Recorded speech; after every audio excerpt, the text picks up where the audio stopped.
ನಮಸ್ಕಾರ ವೀಕ್ಷಕರೇ, ಎಸ್ಕೆ ನ್ಯೂಸ್ಗೆ ಸ್ವಾಗತ. ಹುಬ್ಬಳ್ಳಿಯ ವಿದ್ಯಾನಗರದ ಕೆಎಲ್ಇ ಸಂಸ್ಥೆಯ ಶ್ರೀ ಕಾಡಸಿದ್ದೇಶ್ವರ ಕಲಾ ಮಹಾವಿದ್ಯಾಲಯ ಹಾಗೂ ಎಚ್ಎಸ್ ಕೋತಂಬರಿ ವಿಜ್ಞಾನ ಸಂಸ್ಥೆಯ ಶೈಕ್ಷಣಿಕ ವರ್ಷದ 2024 ಮತ್ತು 25ನೇ ಸಾಲಿನ ಚುನಾವಣೆ ನಡೆಯಲಿದ್ದು, ಈ ಕುರಿತು ಕಾಲೇಜಿನ ಪ್ರಾಂಶುಪಾಲರಾದ ಡಾಕ್ಟರ್ ಉಮಾದೇವಿ ನೆರ್ಲೆ ಅವರು ತಮ್ಮ ಅಭಿಪ್ರಾಯವನ್ನು ಹಂಚಿಕೊಂಡಿದ್ದಾರೆ. Dear students, as a best practice of our institute, we have started the selection of General Secretary and Gymkhana Secretary with the process of democratic way, that is election process. This process we have started from 2021 and it has continued with the discipline and in a democratic way. This time also we have taken the opinion of the final year students. Either you want your student representative from the selection or the election process. And in the meeting we have given the verdict towards the election process. So we have started once again in our campus the election process of the selection of the General Secretary of the Student Council for the academic year 24-25 and Gymkhana Secretary. I wish all our students, UG, BA and BSc students to take part in this election with a very enthusiastic way. We the staff have prepared all the process and the election is declared on the 30th. And the political science department and other staff members are completely involved in this process. The journalism department is active in advertising this all the process, and I request all the students to take the part in the election process and learn this election process and create. I request the seniors to create the awareness of this election process and make this a very unique way of our institute. Wish you all the best, dear students. Thank you one and all. ಕಾಲೇಜಿನ ಚುನಾವಣಾ ಆಯೋಗ ಮತ್ತು ರಾಜ್ಯಶಾಸ್ತ್ರ ವಿಭಾಗದ ಮುಖ್ಯಸ್ಥೆಯಾದ ಶ್ರೀಮತಿ ಸುನೀತಾ ಪಾಟೀಲ್ ರವರು ಚುನಾವಣಾ ಪ್ರಕ್ರಿಯೆ ಕುರಿತು ಮಾತನಾಡಿದ್ದಾರೆ. ಈ ಕುರಿತು ಒಂದು ತುಣುಕು ನಿಮ್ಮ ಮುಂದೆ. SK arts and HSK science ಮಹಾವಿದ್ಯಾಲಯದಲ್ಲಿ ಪ್ರತಿ ವರ್ಷದಂತೆ ಈ ವರ್ಷವೂ ಸಹಿತ ಸ್ಟೂಡೆಂಟ್ ಕೌನ್ಸಿಲ್ ಎಲೆಕ್ಷನ್ ಅನ್ನ ಮಾಡ್ತಾ ಇದ್ದೀವಿ. ವಿದ್ಯಾರ್ಥಿಗಳಲ್ಲಿ ನಾಯಕತ್ವದ ಗುಣಗಳನ್ನ ಬೆಳೆಸಬೇಕು, ಪ್ರತಿಯೊಬ್ಬರಲ್ಲೂ ಸಹಿತ ಮುಂದಾಳತ್ವ ಗುಣವನ್ನ ಬೆಳೆಸಬೇಕು ಅನ್ನೋಂಥ ದೃಷ್ಟಿಯಿಂದ ಪ್ರತಿ ವರ್ಷವೂ ಸಹಿತ ಮಕ್ಕಳಲ್ಲಿ ಹೊಸ ರೀತಿಯಾದಂತಹ ಸೃಜನಾತ್ಮಕತೆಯನ್ನ ನಾವು ಹುಟ್ಟಿಸ್ಬೇಕು ಅನ್ನೋ ಕಾರಣಕ್ಕಾಗಿ ನಾವು ಎಲೆಕ್ಷನ್ ಮಾಡ್ತಾ ಇದ್ದೇವೆ.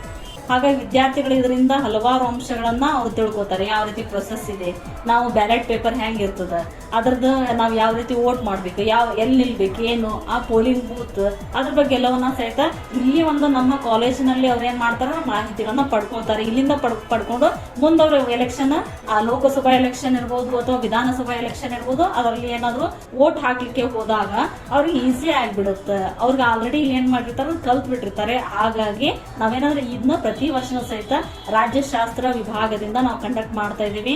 20/9/2024 ನಾವೇನ್ ಮಾಡಿದ್ವಿ ಅಂದ್ರೆ ನೋಟಿಫಿಕೇಶನ್ ಮಾಡಿದ್ವಿ. ಇಲ್ಲಿ 23/9/2024 ಆ ನಾಮಿನೇಷನ್ ಮಾಡ್ಕೊಂಡ್ಬಂದ್ರಲ್ಲ, ಅದನ್ನ ಲಾಸ್ಟ್ ಡೇಟ್ ಇತ್ತು.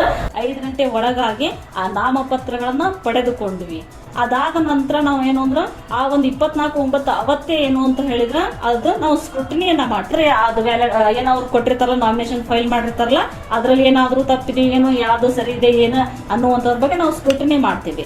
ಅದಾದ ನಂತರ ಏನು ಅಂತ ಹೇಳಿದ್ರೆ ಫೈನಲ್ ಯಾರ್ಯಾರು ಸ್ಕ್ರೂಟಿನಿ ಆದ್ಮೇಲೆ ಫೈನಲ್ ಲಿಸ್ಟ್ ಅನ್ನ ಮಾಡ್ತೀವಿ. ಆ ಫೈನಲ್ ಲಿಸ್ಟ್ ಅಲ್ಲಿ ಯಾವ್ಯಾವ ಅಭ್ಯರ್ಥಿಗಳು, ಯಾವ ವಿದ್ಯಾರ್ಥಿಗಳಿದ್ದಾರೆ ಏನೋ ಒಂದು ಲಿಸ್ಟ್ ಅನ್ನ ಡಿಸ್ಪ್ಲೇ ಬೋರ್ಡ್ಗೆ ಹಚ್ತೇವೆ. ಲಾಸ್ಟ್ ಏನೊಂದು 25ನೇ ತಾರೀಕಿಗೆ ಅವ್ರಿಗೆ ಏನಿದೆ ಅಂತಂದ್ರೆ ಅವ್ರು ವಿಡ್ರಾ ಮಾಡ್ಕೊಂಡು, ಅಕಸ್ಮಾತ್ ಕೆಲವೊಂದು ವಿದ್ಯಾರ್ಥಿಗಳು ಏನ್ ಮಾಡ್ತಾ ಇರ್ತಾರೆ, ವಿಡ್ರಾ ಮಾಡ್ಕೋತಾ ಇರ್ತಾರೆ.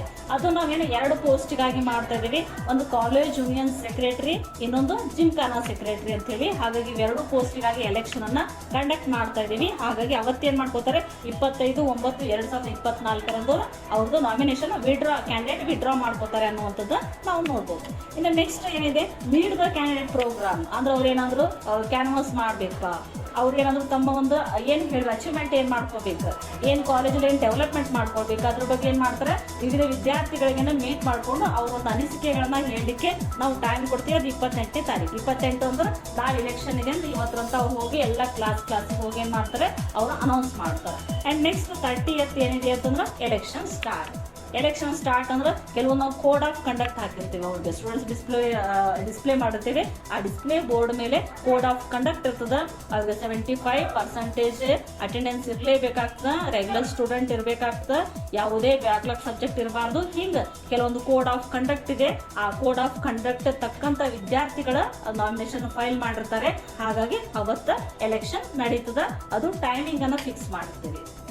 ಹಾಗಾದ್ರೆ ಟೈಮಿಂಗ್ ಅಂತ ಹೇಳಿದಾಗ 10:30 to 1 o'clock. 10:30 to 1 o'clock ನಾವೇನಂದ್ರೆ ಅವತ್ತು ಎಲೆಕ್ಷನ್ ಮಾಡ್ತೀವಿ. ಅದು ಪ್ರತಿ class first year, second year ಮತ್ತು ಫೈನಲ್ ಇಯರ್ ಸ್ಟೂಡೆಂಟ್ಸ್ ಆ 3 ವರ್ಷದ ವಿದ್ಯಾರ್ಥಿಗಳು ಬರ್ತಾರೆ.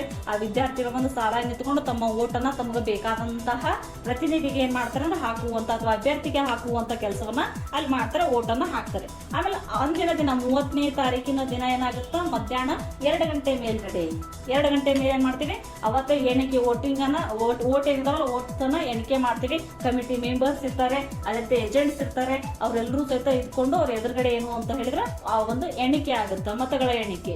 ಆ ಮತಗಳ ಎಣಿಕೆ ಆದ್ಮೇಲೆ ಏನು ಅಂತ ಹೇಳಿದ್ರೆ ಒಂದು 4 ಗಂಟೆ ಮೇಲೆ ರಿಸಲ್ಟ್ ಅನೌನ್ಸ್ ಮಾಡ್ತೇವೆ. ಯಾವ ಅಭ್ಯರ್ಥಿ ಏನೋ ವಿನ್ ಆಗಿದ್ದಾನೆ ಅನ್ನುವಂಥದ್ದು ಅವಾಗ ಗೊತ್ತಾಗುತ್ತೆ. ಯಾಕೆ ನಾವು ಈ ಪ್ರೊಸೆಸ್ ಅನ್ನ ಮಾಡ್ತಾ ಇದ್ದೇವೆ ಅಂತ ಹೇಳಿದ್ರೆ ನಮ್ಮ ವಿದ್ಯಾರ್ಥಿಗಳಲ್ಲಿ ನಾಯಕತ್ವದ ಗುಣವನ್ನು ತುಂಬಲಿಕ್ಕೆ, ಅದರ ಜೊತೆಗೇನೋ ಸೃಜನಾತ್ಮಕವಾಗಿ ಅಂದ್ರೆ ಆ ಪಠ್ಯದ ಜೊತೆಗೆ ಪಠ್ಯೇತರ ಚಟುವಟಿಕೆಯನ್ನು ಕೈಗೊಳ್ಳಬೇಕು ಅನ್ನೋಂಥ ಉದ್ದೇಶ ನಮ್ಮ ಕಾಲೇಜಿನ ಪ್ರಾಚಾರ್ಯರಾಗ್ಲಿ, ಅದೇ ರೀತಿಯಾಗಿ ನಮ್ಮ ಸೊಸೈಟಿ ಮೆಂಬರ್ಸ್ ಆಗಲಿ, ಅದೇ ರೀತಿ ಈ ಸಂಸ್ಥೆಯ ಪ್ರಮುಖವಾದಂತ ಶ್ರೀ ಡಾಕ್ಟರ್ ಪ್ರಭಾಕರ್ ಕೋರೆ ಅವರ ಎಲ್ಲರ ಉದ್ದೇಶ ಒಂದೇ ಇದೆ. ಹಾಗಾಗಿ ವಿದ್ಯಾರ್ಥಿಗಳಲ್ಲಿ ಉತ್ತಮವಾದಂತಹ ಗುಣಮಟ್ಟದ ಶಿಕ್ಷಣ, ಅದರ ಜೊತೆಗೆ ಪಠ್ಯೇತರ ಚಟುವಟಿಕೆಯ ಬಗ್ಗೆ ಆಸಕ್ತಿಯನ್ನು ಹೊಂದಿರುವಂತ ಕಾಲೇಜ್ ಆಗಿದೆ. ಹಾಗಾಗಿ ಈ ಪ್ರೊಸೆಸ್ ಅನ್ನ ನಾವು ಮಾಡ್ತಾ ಇದ್ದೀವಿ.